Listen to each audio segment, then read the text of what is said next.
আবারও এখন একটা নতুন রেসিপি নিয়ে আসলাম ব্রিকেট মাছের। হয়তো আপনাদের কাছে নতুন না, আমার কাছে নতুন। হলুদ, লবণ এগুলো দিয়ে দিচ্ছি আমি, দিয়ে মাখায় নিব। এর আগে আমি ভালো করে ধুয়ে নিয়েছি, ধুয়ে পরিষ্কার করে এখন এই যে হলুদ আর লবণ দিয়ে ভালো করে মেখে নিলাম ভাজার আগে। তো এইভাবে আমি ভালো করে মেখে এভাবে রেখে দিব কিছুক্ষণ। তারপরে আমি ফ্রাই প্যান বসাই দিলাম চুলায়, দেওয়ার পরে গরম হলো, গরম হওয়ার তেল দিয়ে দিলাম মাছ ভাজার জন্য। ভালো করে তেল গরম হইলে তখন এই যে মাছ দিয়ে দিব এক এক করে সব মাছগুলি। তারপর আমি হালকা করে ভেজে নিব, এভাবে এরা রেখে দিব। কিছুক্ষণ পরে রেখে দিলাম, দেওয়ার পরে যে কিছুক্ষণ রাখার পরে আবার আমি এরকম উল্টে নিব যাতে না পুড়ে যায়। মাছ হালকা করে ভেজে নিলে বেশি ভালো হয়। এরকম সব মাছ উল্টে নিলাম, তারপরে হয়ে গেছে মাছ ভাজা। এখন আমি একটা একটা করে উঠিয়ে নিব এভাবে করে।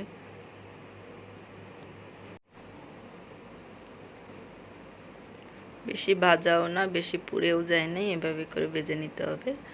এই যে মাছ ভাজা হয়ে গেলে দেখেন পুড়েও নাই। ফ্রাই প্যানে তেল, যে মাছ ভাজা ছিল ওই মাছে আর একটু তেল দিয়ে নিচ্ছি আমি পরিমাণ মতো।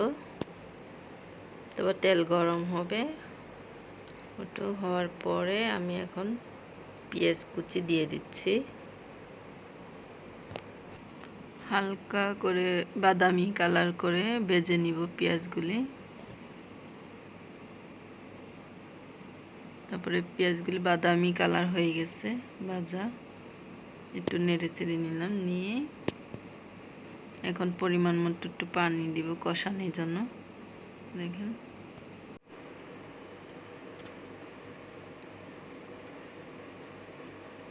চা চামচে করে 1 চামচ জিরে গুঁড়ো দিয়ে দিলাম,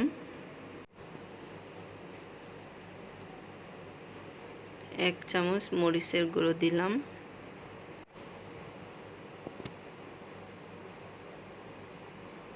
1 চামচ হলুদের গুঁড়ো দিয়ে দিলাম, 1 চামচ লবণ দিয়ে দিলাম।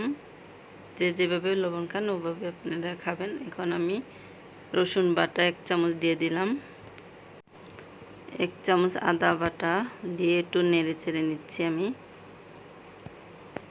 মশলা একটু ভালো করে কষাইলে একটু ভালো হয়, এই যেভাবে করে কষাই নিতে হবে মশলাগুলি, মশলা কাঁচা যেন গন্ধ না করে এরকম করে কষাই নিতে হবে। তারপর কষানো হয়ে গেলে পরিমাণ মতো মাছ দেওয়ার আগে পানি দিয়ে ফুটিয়ে নিতে হবে।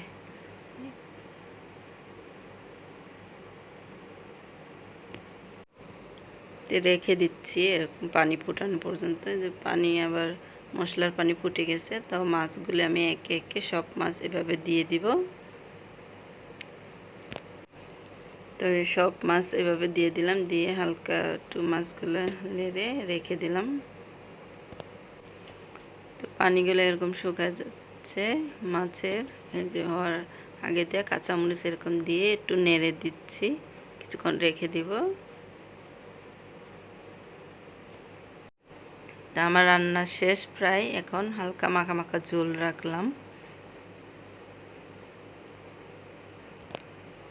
তো রান্না শেষ করে আমি পরিবেশন করলাম। এখন আমি খেয়ে দেখব কেমন হয়েছে, কারণ আমি এই ছোটোবেলায় ব্রিকেট মাছ খেয়েছি, আমার ঠিক মনে নাই কেমন মাছের স্বাদ। এখন আমি খেয়ে দেখব যে কেমন লাগে।